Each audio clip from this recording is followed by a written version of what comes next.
మీరు మిమ్మల్ని ఎలా పరిచయం చేసుకుంటారు? ఒక సంఘం పేరుతోనా? ఒక సాంప్రదాయం పేరుతోనా? లేక నేను క్రీస్తుకు చెందిన వాడను అని చెప్పగలరా? ఈ రోజు దేవుడు గుర్తు చేస్తున్నాడు. మనం అనేక మందిమైన క్రీస్తులో ఒక్క శరీరమే.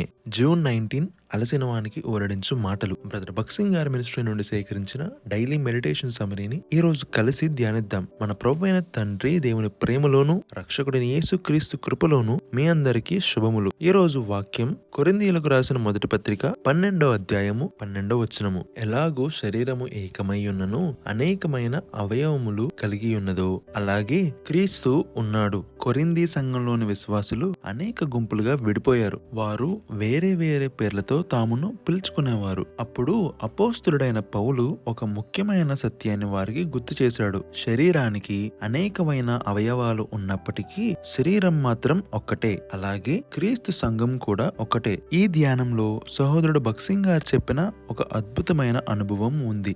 వివాహాలు మ్యారేజెస్ చేయడానికి అనుమతి తీసుకునే సమయంలో, అంటే లైసెన్స్ తీసుకునే సమయంలో బ్రదర్ భక్సింగ్ గారిని మీ డినామినేషన్ ఏంటి అని అడిగారు. అప్పుడు ఆయన, నేను క్రీస్తు శరీరమునకు చెందినవాడను, మాకు పేరు గాని బిరుదు గాని లేదు, మేము క్రైస్తవులము అని జవాబు ఇచ్చారు. ఎంత అద్భుతమైన సాక్ష్యం కదా. ఈ రోజు కూడా చాలా సార్లు మనుష్యులు పేర్లను, సాంప్రదాయాలను, గుంపులను ఎక్కువగా చూస్తారు. కానీ దేవుడు హృదయాన్ని చూస్తాడు. మనిషి చేతికి 5 వేలుంటాయి. ప్రతి వేలు వేరు, రూపం వేరు, పని వేరు. కానీ అవి ఒకదానితో ఒకటి పోటీ పడవు. ఎందుకంటే అవన్నీ ఒకే శరీరానికి చెందినవి. అలాగే దేవుడు ఒకరికి బోధించే వరం ఇస్తాడు, మరొకరికి సేవ చేసే వరం ఇస్తాడు, ఇంకొకరికి ప్రార్థించే భారం ఇస్తాడు. కానీ ఆ వరాలన్నీ దేవుని కృప వల్లనే, మన అర్హత వల్ల కాదు. అపోస్తులైన పౌలు కూడా నేనేమై ఉన్నానో అది దేవుని కృప వల్లనే అని చెప్పాడు. కాబట్టి మనకున్న విద్య, స్థానం,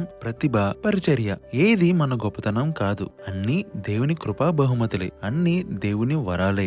అందుకే దేవుని ప్రజల మధ్య విభేదాలు తీసుకువచ్చే మాటలు, ఆలోచనలు, ఆచారాలు దూరంగా ఉండాలి. తిరిగి జన్మించిన వారందరూ క్రీస్తులో సహోదరులే. మన పేర్లు వేరైనా, మన సాంప్రదాయాలు వేరైనా, మన ప్రభువు ఒక్కరే, మన శరీరం ఒక్కటే. మనము క్రీస్తులో ఒక్కటిగా నిలిచిన దేవుని మహిమ మరింత స్పష్టముగా కనబడుతుంది. ప్రార్థన. ప్రియమైన పరలోకపు తండ్రి, మమ్ములను క్రీస్తు శరీరములో ఒక్కటిగా చేసినందుకు మీకు కృతజ్ఞతలు. మా హృదయంలో ఉండే గర్వాన్ని, విభేదాలను, పక్షపాత భావాలను తొలగించండి. మా వరాలను బట్టి కాదు, మీ కృపను బట్టి జీవించుట నేర్పించండి. మేమందరము ఒకే ప్రభువునకు చెందిన వారమని ఎల్లప్పుడూ గుర్తుంచుకొనున్నట్లు చేయండి. మీ ప్రేమలోను, మీ ఏకత్వములోను మమ్మను నిలుపుము. యేసుక్రీస్తు నామములోనే ప్రార్థిస్తున్నాము తండ్రి. ఆమెన్.